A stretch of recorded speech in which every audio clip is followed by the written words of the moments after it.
Assalamualaikum teman-teman. Gimana kabar semuanya? Semoga semuanya tetap sehat walafiat dan tetap semangat meskipun belajarnya hanya di rumah. Baik, untuk kelas 3 hari ini kita sudah melanjut ke bab 2 ya, yaitu tentang hadis perilaku mandiri, hadis percaya diri, dan hadis tentang tanggung jawab. Baik, sekarang kita mulai dengan sikap mandiri. Berikut ini akan Ibu tampilkan pengertian sikap mandiri ya.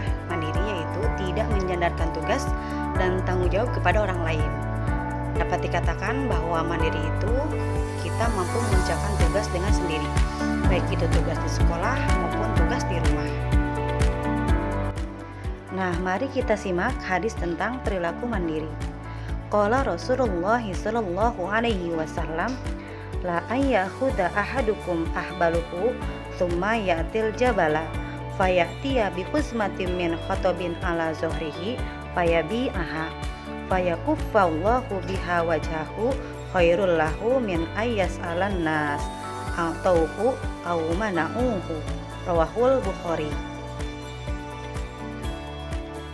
Rasulullah Shallallahu Alaihi Wasallam bersabda, sesungguhnya jika seseorang dari kalian semua itu mengambil beberapa tali, lalu ia pergi ke gunung, kemudian ia datang kembali dengan membawa seikat kayu bakar di atas punggungnya, lalu menjualnya, kemudian dengan cara demikian itu Allah menahan wajahnya, yakni dicukupi kebutuhannya, maka hal semacam itu lebih baik baginya daripada meminta-minta pada orang-orang, baik mereka memberinya maupun menolaknya.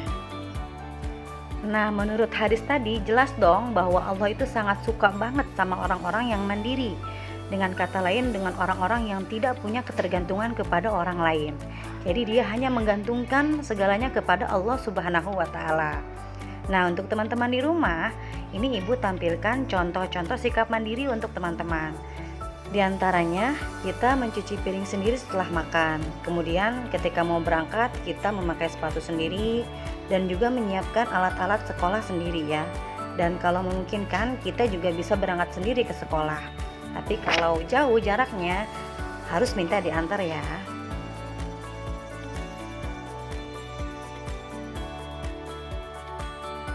Nah, kemudian kita membahas tentang sikap percaya diri. Percaya diri adalah yakin atau percaya pada kemampuan sendiri. Yakin bahwa diri ini mampu mengerjakan sesuatu dengan baik. Nah, sikap percaya diri ini akan muncul dengan sendirinya kalau kita sering mengasah kemampuan kita atau sering berlatih, sehingga ketika kita akan melakukannya, kita percaya diri. Nah, untuk hadisnya dan penjelasan tentang hadis, teman-teman bisa simak lebih lanjut di buku ya, di buku paket. Harus selalu kita ingat bahwa percaya diri adalah anugerah dari Allah Subhanahu wa Ta'ala, yang tentunya harus kita syukuri dengan cara melakukan hal-hal yang bermanfaat, baik bermanfaat bagi diri sendiri maupun bagi orang lain. Nah, berikut ini contoh sikap percaya diri. Ketika kita akan ujian atau ketika kita akan ulangan, kita yakin bahwa kita pasti bisa mengerjakan sendiri. Dan kalau percaya diri itu kita tidak pernah nyontek sama teman kita ya, karena kita yakin jawaban kita yang terbetul gitu. Lalu juga ketika guru menyuruh kita untuk ke depan mengerjakan soal atau mengerjakan apapun, kita langsung mau, langsung berani ya. Selanjutnya, tanggung jawab. Tanggung jawab adalah perbuatan yang dilakukan sebagai wujud kesadaran atas suatu kewajiban. Nah, jika kewajiban kita seorang pelajar, maka tanggung jawab kita adalah belajar dengan sebaik-baiknya dan mengerjakan tugas-tugas sekolah tanpa pernah mengeluh.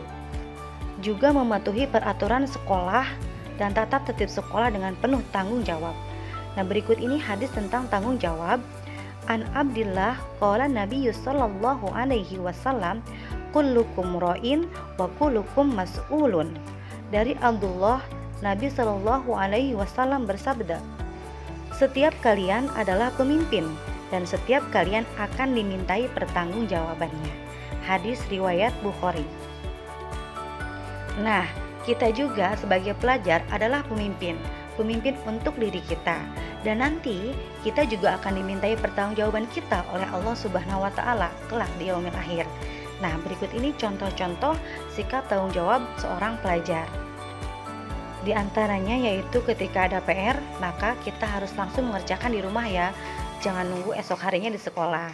Kemudian kita juga mematuhi jadwal piket untuk bersih-bersih kelas, dan kalau ada kerja bakti membersihkan lingkungan sekolah, maka kita harus turut serta. Nah, teman-teman, dapat dipahami kan penjelasan dari Ibu tentang bab 2 ini? Semoga apa yang Ibu sampaikan bermanfaat dan bisa diterapkan dalam kehidupan sehari-hari. Dari Ibu cukup sekian. Wassalamualaikum warahmatullahi wabarakatuh.